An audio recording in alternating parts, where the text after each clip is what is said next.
Now, unfortunately, as soon as we have variables on both sides of the equation, something can go wrong.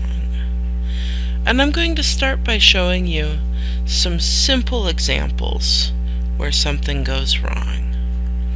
Consider this equation. Let's say we were given the equation 2x plus 1 equals 2x plus 1. Well, that's certainly true, right? This equation is true no matter what x is. Remember, we said that an equation like that is called an identity. What if we were asked to solve this, though? Well, remember that solving is the process of finding all the values of the variables that make the equation true. In this case, the equation is true no matter what. We say that in this case, all real numbers are solutions. If someone said to me, solve this equation, I would answer them, all real numbers are solutions. Now, how can we tell that we're in this situation? We can tell that we're in this situation whenever we get to a point where the two sides of the equation are exactly the same. Often, as we're just kind of going along in the groove of solving equations, what we'll end up seeing is that the two sides of the equation are the same number. But in cases like this one, we can already see that those are identically the same without doing any more steps. Now let's see an example where a different bad thing happens. Let's say we set out to solve the equation x plus 1 equals x plus 3. Now something's fishy here. We're looking for a number that if I add 1 to it or add 3 to it, I get the same thing. That seems weird. Well, let's just go ahead and apply our solving steps, though. Right, we'll add the opposite of one of the x terms to both sides. So I'm going to add negative x to both sides. Oh, but x minus x, that's 0. X minus x over here is also 0. So my equation is now 1 equals 3. Is there any value that I could give to the number x that would make 1 and 3 equal to each other? No, of course not.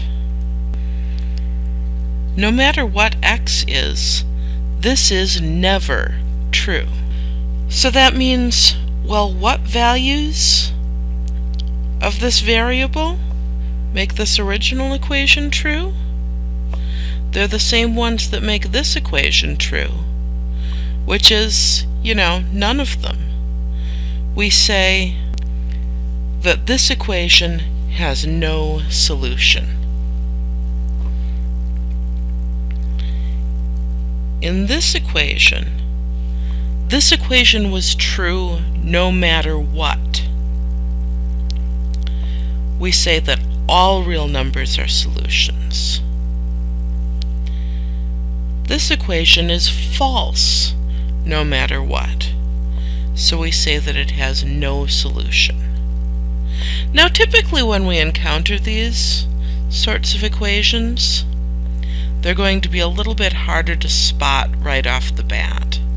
Let me give you an example of the kind of situation where we would typically encounter one of these equations.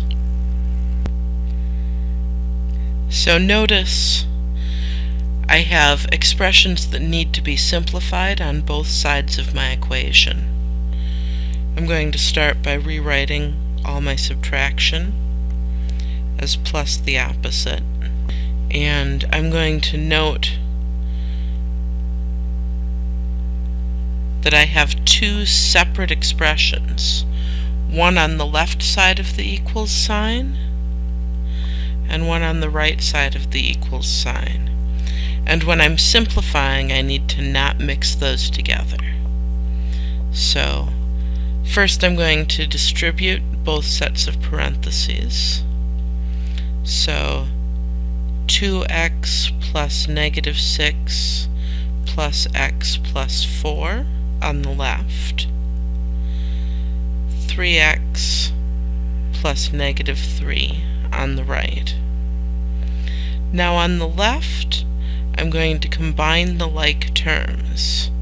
So 2x plus x is 3x. Negative 6 plus 4 is negative 2. And on the right, I've still got 3x plus negative 3. Okay. Notice the red flag here is that my x's have the same coefficient. That tells me I'm going to be in one of these situations. Let's see which one. I'm going to add the opposite of 3x to both sides. I get negative 2 equals negative 3, which is false. So negative 2 equals negative 3, false no matter what. That means that my original equation had no solution.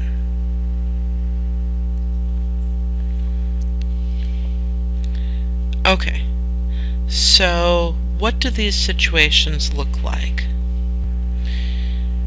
In both cases, when fully simplified, the x terms have the same coefficient.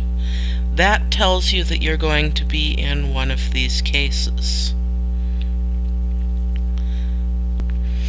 If the constant terms are the same, then the expressions are identical. They're exactly the same as each other, and all real numbers are solutions.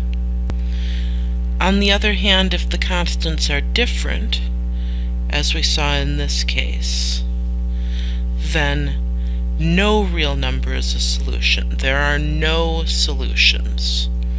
Negative 2 and negative 3 can't be equal, no matter what.